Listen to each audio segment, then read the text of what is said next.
Hi students, कैसे हैं आप? उम्मीद है आप अच्छे से होंगे। आज के इस वीडियो लेक्चर में मैं आपका स्वागत करता हूं। और आज जो मैं आपको टॉपिक टीच करने जा रहा हूं डियर स्टूडेंट्स, वो टॉपिक है किसी भी कॉम्प्लेक्स का मॉडुलस निकालना और आर्ग्यूमेंट निकालना। इसकी थ्योरी मैं आपको पहले ही पढ़ा चुका हूं कि आखिर मॉडुलस क्या होता है और आर्ग्यूमेंट क्या होता है। डियर स्टूडेंट्स, ये बात क्लियर कर दो, ये एक्सरसाइज एनसीईआरटी क्लास 11 5.2 है। और इस एक्सरसाइज में हम किसी भी कॉम्प्लेक्स का मॉडुलस और आर्गुमेंट निकालना सीखेंगे।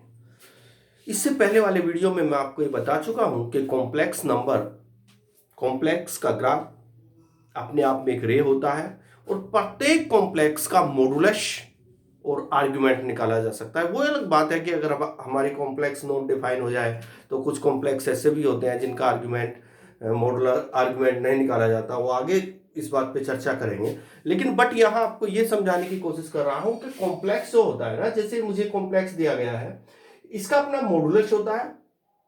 सर मॉडुलस क्या होता है? इससे पहले वाले लेक्चर को जरा ध्यान से देखिएगा बेटा। इससे पहले वाले लेक्चर में मैंने आपको बताया था कि आखिर मॉडुलस क्या होता है। मॉडुलस होता है कॉम्प्लेक्स की रे, मतलब कॉम्प्लेक्स की रे की लेंथ। कॉम्प्लेक्स अपने आप में एक रे होती है, उस रे की लेंथ जो होती है वो हम मॉडुलस बोलते हैं उसको हम। अब बात आती है आर्ग्यूमेंट। कोई भी रे, जब हम इस कॉम्प्लेक्स का ग्राफ बनाएंगे, इसका ग्राफ एक रे के रूप में बनेगा, तो वो जो एक्स एक्सिस के साथ एंगल बनाएगी, वो रे जो एक्स एक्सिस के साथ एंगल बनाएगी, उसको हम आर्ग्यूमेंट ऑफ जेड बोलते हैं। चलो ज्यादा ना टाइम वेस्ट करते हुए मॉडुलस निकालते हैं। ये स्टूडेंट्स, अगर मैं इसका कॉम्प्लेक्स का मॉडुलस निकालना चाहूं, पहले मॉडुलस के बारे में बात करते हैं। मॉडुलस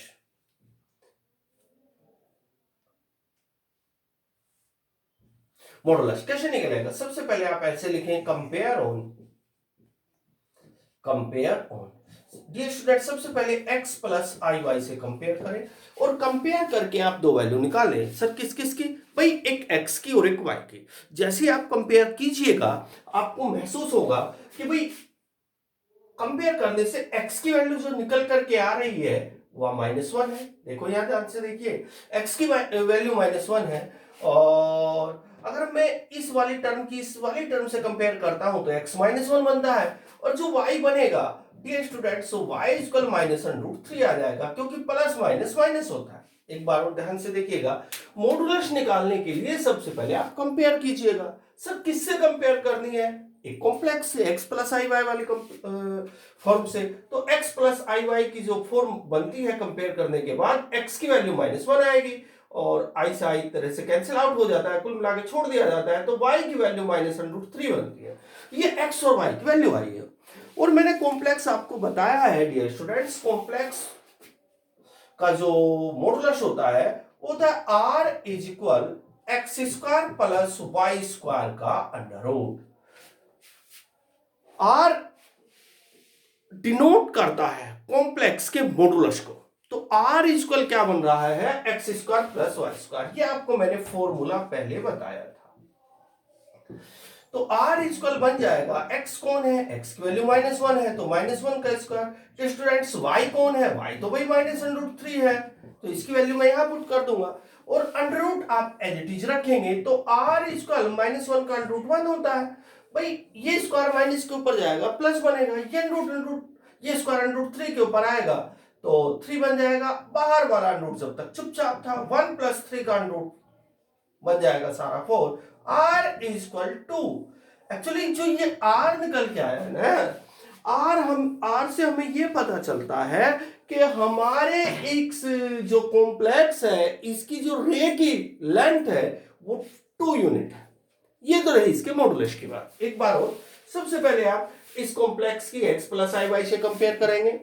x की वैल्यू -1 आ जाएगी, i से i कैंसिल आउट, एक सिंपल वे में बता दिया जाता है, हालांकि कैंसिल आउट करने का कोई औचित्य नहीं बनता है, बट y की वैल्यू -√3 बनती है। तो मॉडुलस निकालने के लिए फॉर्मूला होता है r equal x square plus y square का अंडर रूट। ये फॉर्मूला है, यहां मैं x की वैल्यू रख दूंगा जो कि -1 है, -1 का स्क्वायर आ जाएगा। y की वैल्यू -√3 है का स्क्वायर, -1 का स्क्वायर 1, माइनस का स्क्वायर प्लस √3 का स्क्वायर 3, 1 + 3 4 का √2। ये तो हुई डियर स्टूडेंट्स इसके एक तरह से मॉडुलस की बात। अब बात करेंगे हम इसके आर्गुमेंट की। आर्गुमेंट निकालने के लिए इसमें 4 कंडीशन होती है। आर्गुमेंट निकालने के लिए पहले हमें आपको यह देखना पड़ता है कि हमारा जो कॉम्प्लेक्स है कौन से क्वाड्रेंट में लाई कर रहा है, उसका जो ग्राफ बनेगा वो कहां बन रहा है। तो ये देखने के लिए हम पॉइंट फाइंड करते हैं। पॉइंट हमारा -1 और -√3 है, यानी कि x भी नेगेटिव है और y भी नेगेटिव। तो यहां देखिएगा, अगर हमारा इस कॉम्प्लेक्स का मैं पॉइंट बनाऊं, यानी कि इस i को छोड़ूं, और तो मेरा पॉइंट बनेगा -1 -√3। अर्थात डियर स्टूडेंट्स, ये x की वैल्यू है, ये y की वैल्यू। अब जरा ध्यान से देखिएगा, x भी नेगेटिव है, y भी नेगेटिव है। अगर हमारा x और y दोनों नेगेटिव है, अर्थात अगर हमारी कॉम्प्लेक्स थर्ड क्वाड्रेंट में लाई होती है, तो हमारा जो आर्गुमेंट होता है, आर्गुमेंट ऑफ z, इसको ऐसे शॉर्ट लिख दिया जाता है, वो होता है dear students -pi plus tan inverse y upon x का मोड। एक बार अगर हमारा x भी नेगेटिव y भी नेगेटिव, इसका मीनिंग हमारा जो कॉम्प्लेक्स का ग्राफ है वो थर्ड क्वाड्रेंट में लाई कर रहा है। अगर हमारा थर्ड क्वाड्रेंट में लाई कर रहा है तो आर्गुमेंट होता है, आर्गुमेंट ऑफ z इक्वल होता है -पाई plus tan inverse y upon x। अगर हमारा आर्गुमेंट फर्स्ट क्वाड्रेंट में लाई करता है, इसके लिए मैं आपको पहले ही बता चुका हूं, तो आर्गुमेंट का जो फार्मूला होता है, अगर हमारा कॉम्प्लेक्स यानी कि फर्स्ट क्वाड्रेंट में लाई करता है, अर्थात x भी पॉजिटिव और y भी पॉजिटिव होता, तो आर्गुमेंट ऑफ z इक्वल होता tan inverse y upon x। अगर हमारा कॉम्प्लेक्स सेकंड क्वाड्रेंट में लाई करता, तो हमारा आर्गुमेंट ऑफ z होता है पाई माइनस थीटा। अगर हमारा आर्गुमेंट थर्ड क्वाड्रेंट में जो मैंने लिखा है, अगर हमारा कॉम्प्लेक्स फोर्थ क्वाड्रेंट में लाई कर रहा है, अगर हमारा कॉम्प्लेक्स फोर्थ क्वाड्रेंट में लाई कर रहा है, तो उस कंडीशन में हमारा कॉम्प्लेक्स का जो आर्गुमेंट होता है वो होता है डियर स्टूडेंट्स माइनस थीटा। लेकिन यहां कॉम्प्लेक्स थर्ड क्वाड्रेंट में है, तो मैं ये फार्मूला अप्लाई कर रहा हूं, यहां लिखा मैंने फॉर्मूला। अब आप argument of z equal -pi as it is plus tan inverse as it is. Argument of z को थीटा भी बोलते हैं, ये दोनों बातें की हैं। अब y की वैल्यू रखेंगे, y की वैल्यू -√3 है अपॉन x की वैल्यू -1 है। अब मोड, ये mod as it is, minus से माइनस कैंसिल आउट हो जाएगा, तो आर्गुमेंट ऑफ z इक्वल आ जाएगा -पाई प्लस tan इनवर्स √3 को 1 से डिवाइड कीजिएगा √3। अब मोड का रोल क्या होता है? मोड का रोल सिर्फ इतना है कि अगर हमारा ये नेगेटिव है, इसको ये पॉजिटिव बना देता है, बस, इसका और कोई रोल यहां नहीं होता है। आगे आप ध्यान से देखेंगे तो आर्गुमेंट ऑफ z निकल करके आया है -पाई प्लस tan इनवर्स √3 की वैल्यू देखेंगे, मतलब tan में √3 जो वैल्यू होता है डियर स्टूडेंट्स, वो वैल्यू होता है tan पाई बाई 3 की। अब आप argument of z equal -pi plus, ये दोनों एक दूसरे के इनवर्स हुए, प्रिंसिपल ब्रांच में हमारी वैल्यू आ रही है, तो पाई बाई 3। चलो इस बात को तो आप बस इतना ध्यान रखना कि दोनों एक दूसरे के इनवर्स है तो आइडेंटिटी बन जाती है। 12th क्लासेस में सिखाया जाता है आपको एक पूरा सिस्टम, आईटीएफ में इनवर्स ट्रिग्नोमेट्री फंक्शन एक टॉपिक है, उसके दौरान। तो आर्गुमेंट ऑफ z 3 एलसीएम ले लीजिए, 1 से 3 को डिवाइड करेंगे 3 आ जाएगा, 1 से 3 को डिवाइड 3 आया, 3 के ऊपर मल्टीप्लाई की -3 पाई, प्लस 3 से 3 को डिवाइड 1 आया, 1 की पाई में मल्टीप्लाई पाई, तो आर्गुमेंट ऑफ z निकल के आया है -3 पाई प्लस पाई, अर्थात -2 pi by 3। This is answer. Argument of z का मीनिंग होता है कि थीटा जो निकल के आया है, यानी कि जब मैं इस कॉम्प्लेक्स का ग्राफ बनाऊंगा तो इस कॉम्प्लेक्स का ग्राफ एक रे बनेगा, और वो रे जो एक्स एक्सिस के साथ एंगल बनाएगी वो -2 पाई बाई 3 होगा, अर्थात -120 डिग्री का होगा। अब जो मैंने मॉडुलस निकाला है, जब मैं इस मॉडुलस का मीनिंग बताते हैं, अगर मैं इस कॉम्प्लेक्स का ग्राफ बनाऊं, जो मेरे कॉम्प्लेक्स के लिए रे बनेगी, जो उसकी लेंथ होगी वो 2 यूनिट होगी। आप समझ में डियर स्टूडेंट्स? चलो अब मैं इस क्वेश्चन की आपको रियल लाइफ में लेके चलता हूं। देखिएगा, अगर मैं आपसे कहूं इस क्वेश्चन की आप रियल लाइफ बनाइए, मेरा कॉम्प्लेक्स क्या था? मेरा कॉम्प्लेक्स था r is equal sorry z is equal -1 minus i under root 3, और मेरा जो इसमें मॉडुलस आया था वो 2 था। सबसे पहले आप रियल एक्सिस ले लीजिए। सपोज करो ये रियल एक्सिस है, रियल एक्सिस है, और ये इमेजिनरी एक्सिस है। ये दोनों तरह के एक्सिस आपके आगे, इसको रियल एक्सिस बोलते हैं, इसको इमेजिनरी एक्सिस बोलते हैं। इस पॉइंट को प्लॉट कीजिए जो इससे बनेगा, इससे पॉइंट क्या बनेगा? -1 माइनस का अंडर रूट 3। आप ध्यान से देखेंगे थर्ड क्वाड्रेंट में लाई और आए तो आप इसको यहां रख सकते हैं, -1 माइनस अंडर रूट 3। अब आप ओरिजिन से इसको मिट करेंगे। जो ये रे निकल के आई है, जो इस रे की लेंथ यहां से यहां तक है, डियर स्टूडेंट्स, 2 यूनिट है। अब जो ये एंगल एक्स एक्सिस के साथ, एक्चुअली एक्स एक्सिस के साथ जो ये एंगल बना हुआ है, ये वाला एंगल, ये वाला जो एंगल है, ये वाला एंगल -2π/3 है। इसको ही हम आर्ग्यूमेंट ऑफ जेड बोलते हैं। ये इस क्वेश्चन की रियल लाइफ थी। क्वेश्चन नंबर 2 बहुत इजी है। क्वेश्चन नंबर 3 में देखिएगा। इस क्वेश्चन में कहा गया है कि आपको कॉम्प्लेक्स दी गई है क्वेश्चन नंबर 3 से लेके 8 तक, और हमें इस पूरे कॉम्प्लेक्स में ये आपके 3 से 8 तक कुल मिलाकर के 6 क्वेश्चन बनते हैं। इनमें आपको क्वेश्चन में कहा कॉम्प्लेक्स को पोलर फॉर्म में चेंज करो।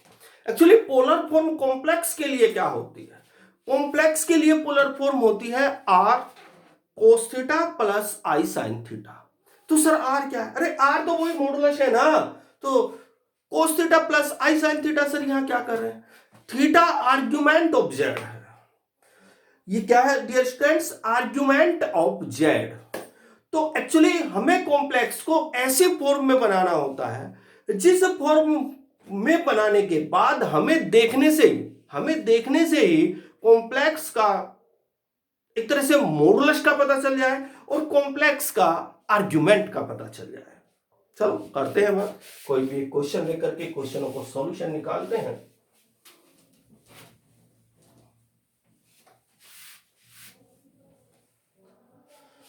देखिएगा डियर स्टूडेंट्स, क्वेश्चन नंबर है आपका 3rd। क्वेश्चन में लिखा हुआ है चेंज टू पोलर फॉर्म।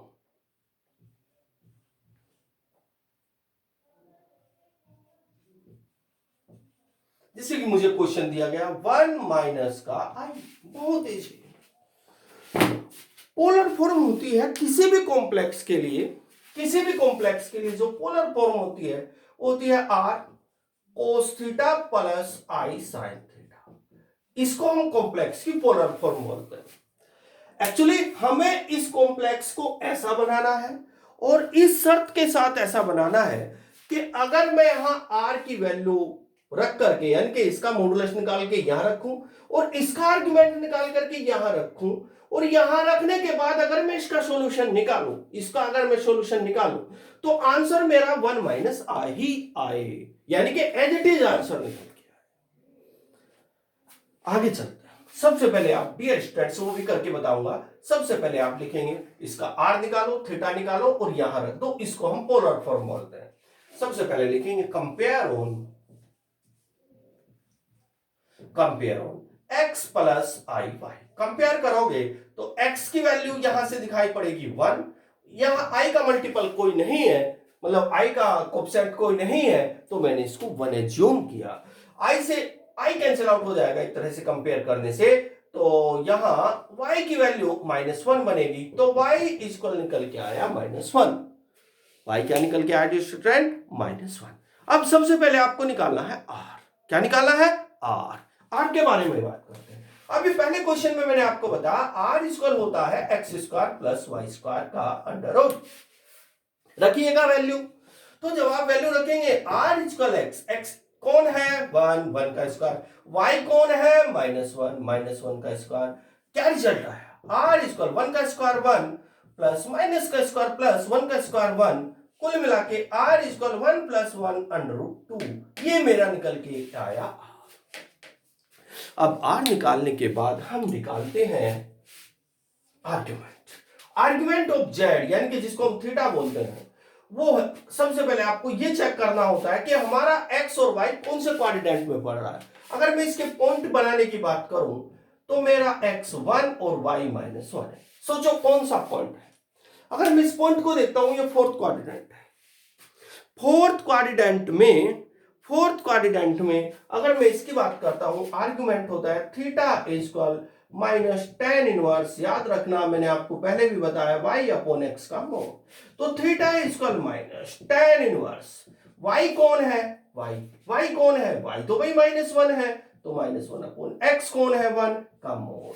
तो theta is equal -tan inverse, -1 को 1 से डिवाइड कीजिएगा, -1 का मोड। तो theta is equal -tan inverse, mode का काम क्या है, नेगेटिव को पॉजिटिव बनाना। तो ये मोड इस नेगेटिव को पॉजिटिव बना के 1 कर देगा। तो आगे theta is equal -tan inverse 1 को क्या लिख सकता हूं, tan π/4। डियर स्टूडेंट्स, इससे ये cancel out, theta is equal के क्या निकल के आया, -π/4। ये निकल के आया आपका r और थीटा। अब हमें तो इसमें चेंज करना है, जरा ध्यान से देखिएगा।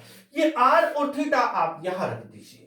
तो r की वैल्यू √2, आपको क्या मिला, cos कितना भाई, -π/4, यानी कि थीटा की वैल्यू भी रखनी है यहाँ पे, प्लस i साइन यहां रखिएगा -π/4। आप ध्यान से देखेंगे, यहां सोल्व कर रहा हूं तो √2 जो का तो कोस माइनस थीटा होता है कोस थीटा, तो मैं इसको लिखूंगा cos π/4, sine minus theta minus sine theta, यानी कि कोस में तो कोस जो होता है इस नेगेटिव को हजम कर जाता है, कोस और सेक, बाकी सारे बाहर निकाल देते हैं, तो साइन बाहर निकाल देगा, -i साइन π/4। ये आया आपका पूरा।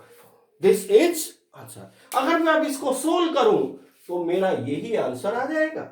यानी कि एक्चुअली ये कॉम्प्लेक्स और ये कॉम्प्लेक्स ही दोनों एक ही बात है, बट इसमें आपको डायरेक्ट r मॉडुलस नहीं दिखाई दे रहा है, इसमें डायरेक्ट आपको आर्गुमेंट नहीं दिखाई दे रहा है। लेकिन अगर इस कॉम्प्लेक्स की बात करूं, इसमें आर्गुमेंट तो यहां है π/4, -π/4, यहां ध्यान से देखेंगे, एक्चुअली ये माइनस अंदर चला जाता है और मॉडुलस इसमें √2 है।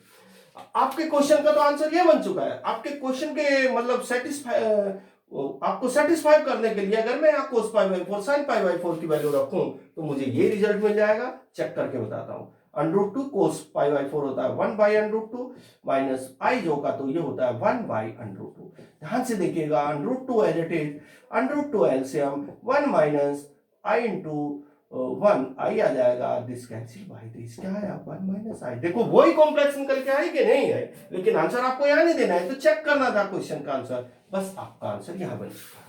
डियर स्टूडेंट्स, सारे क्वेश्चन ऐसे हैं। अब बाकी के क्वेश्चन आपको खुद कंप्लीट करने हैं। कोई डाउट बनता है मुझे SMS के माध्यम से आप भेज सकते हैं, बट मेहनत करनी है, अच्छे से मेहनत करनी है, बट घर पे रहना है। ओके।